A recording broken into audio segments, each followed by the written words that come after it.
insegnaci a pregare.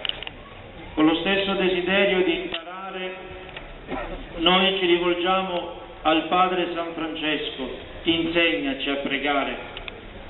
La preghiera è stata componente essenziale della spiritualità di San Francesco di Paola ed è per noi preziosa eredità spirituale. La preghiera è innanzitutto ascolto di Dio, perché quando l'uomo prega risponde ad un appello di Dio. Il significato della sua vita eremitica è tutto qui: la preghiera è necessaria.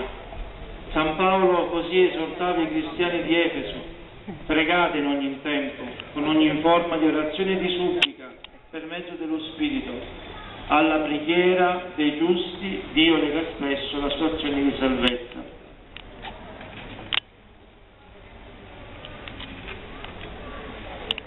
Dalle regole del primo ordine dei minimi.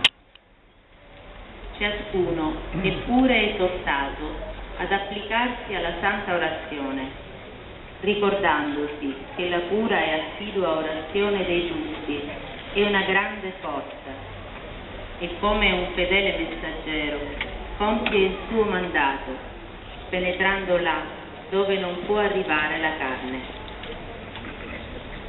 Anche San Francesco nella sua vita legò l'azione alla preghiera, ricorrendoci egli stesso e invitando quanti accorrevano a lui a fare altrettanto.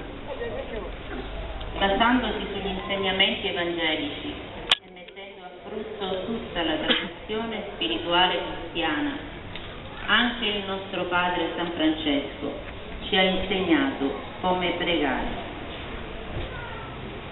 E ora chiediamo al Padre San Francesco il dono del suo spirito di preghiera. Padre San Francesco, che nella preghiera assidua hai testimoniato al mondo il primato assoluto di Dio ed hai attinto con l'elevazione del tuo spirito a Lui la forza della tua azione, concedi a tutti noi tuoi figli lo stesso spirito, perché anche noi possiamo sentire il bisogno costante di Dio e attingere attraverso la preghiera quella forza necessaria per affrontare lo spirito di fede e i problemi della vita. Padre nostro, santificato il tuo nome, venga il tuo regno, sia fatta la tua volontà, come in cielo e così in terra.